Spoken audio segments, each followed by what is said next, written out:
A buddy of mine saw him that day, and he looked at me, you know, this is a very wise guy, he's a very wise older guy for me.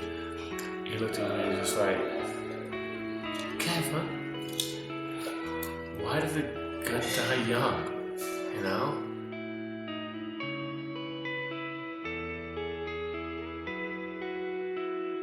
Eric Smith was so much more than just your archetypal ski or snowboard bum, you know?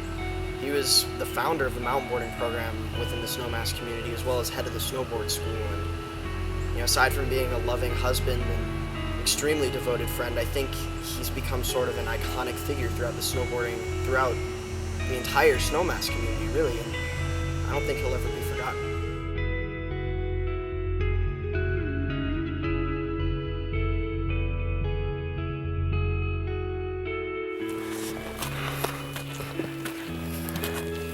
8 years ago, after Eric tragically passed, we decided, a bunch of us snowboard instructor brothers of Eric's, to come up here and dedicate a shrine to Eric. And a few of us came up for several days to put this place together. And this main beam here was the original old main cross beam that held up the first E-Shrine.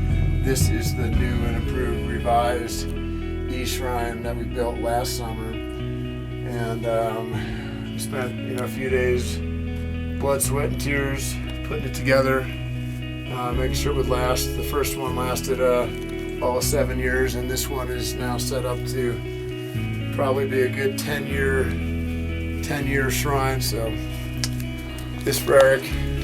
We all loved him and still do. You know, one day this year we had, I think, 47 kids mountain boarding in the mountain board park. You know, and I think it started off as like 3 or 4 kids originally. So it's just incredible to see that the sport has grown, it's evolved, and it all started thanks to he. These Smith stickers and the hats and everything you see have they've taken on a different form, and so has Eric. In his passing, he's taken on a different form.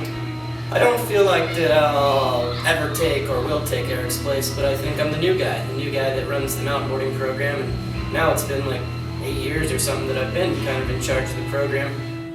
You know, he got diagnosed so quickly, and it was such a shock to everybody. You know, it went from a headache to stage 4 cancer. He's not going to make it, and it's just, cancer is a really hideous disease, and I think he felt very badly that he was leaving me behind, and that, you know, especially at the end.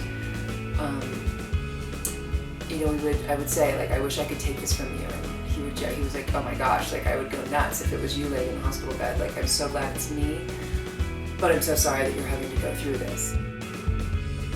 Eric and Sarah both decided that, you know, they weren't going to let something like cancer stop them from having kids. So after he passed away, they were able to perform what's called an in vitro fertilization, and Sarah was pregnant with 2 twins, Braden and Shay, and they're about 7 or 8 now and happy as ever. And I just think that's such an awesome thing, that even after somebody's dead and gone, they can still decide to have kids. You know, their family can still live on. And I just think it's a really symbolic sort of thing. Well, guess who taught him how to mountain board?